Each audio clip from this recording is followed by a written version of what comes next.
പഹൽഗാം കൂട്ടക്കൊലയ്ക്ക് ശേഷം നടന്ന ഓപ്പറേഷൻ സിന്ദൂർ, ഈ രണ്ട് വിഷയങ്ങളെ ബന്ധിപ്പിച്ച് രാഹുൽ ഗാന്ധിയുടെ നേതൃത്വത്തിൽ പ്രതിപക്ഷം ലോക്സഭയിലും രാജ്യസഭയിലും ഉന്നയിച്ച വളരെ കൃത്യമായ ചോദ്യങ്ങൾക്ക് ഗവൺമെന്റ് ഭാഗത്തുനിന്ന് ഒരു മറുപടിയും കിട്ടിയിട്ടില്ല. പ്രധാനമന്ത്രി മറുപടി പറഞ്ഞു, രാജ്നാഥ് സിംഗ് സംസാരിച്ചു, അതുപോലെ അമിത്ഷാ മറുപടി നൽകി. ഇവർക്കാർക്കും ഉന്നയിച്ച ചോദ്യങ്ങൾക്ക് കൃത്യമായിട്ടുള്ള ശരിയായിട്ടുള്ള അല്ലെങ്കിൽ രാജ്യത്തിന് ബോധ്യപ്പെടുന്ന രീതിയിലുള്ള മറുപടികളോ വിശദീകരണങ്ങളോ നൽകാൻ സാധിച്ചില്ല. അവരെന്താ ചെയ്തത്? പണ്ഡിറ്റ് ജവഹർലാൽ നെഹ്റു എന്ന് പറഞ്ഞുകൊണ്ടിരുന്നു. അദ്ദേഹത്തിന്റെ കാലത്ത് എന്തൊക്കെയോ തെറ്റുപറ്റി. അതല്ലാതെ പ്രസന്റിനെ കുറിച്ച്, വർത്തമാനകാലത്തെ കുറിച്ച്, വർത്തമാനകാല സംഭവങ്ങളെ കുറിച്ച് ഉന്നയിക്കപ്പെട്ട ചോദ്യങ്ങൾക്കൊന്നും മറുപടിയില്ല. അതിനുശേഷം ബീഹാറിൽ ഇപ്പം നിയമസഭാ തെരഞ്ഞെടുപ്പ് നടക്കാൻ പോവുക. അവിടെ ഇലക്ഷൻ കമ്മീഷൻ വോട്ടർ പട്ടിക തയ്യാറായിക്കൊണ്ടിരിക്കുക.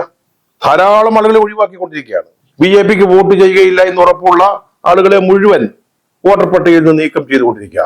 അതിനെതിരെ ശക്തമായ പോരാട്ടമാണ് രാഹുൽ ഗാന്ധി നടത്തിയത്. ഇതിനകം മനസ്സിലാകുന്നത് 52 ലക്ഷം പേരെ, ആലോചിച്ച് നോക്കണം, 52 ലക്ഷം പേരെ നിയമസഭാ തെരഞ്ഞെടുപ്പിലുള്ള വോട്ടർ പട്ടികയിൽ നിന്ന് ഒഴിവാക്കിയിരിക്കുന്നു.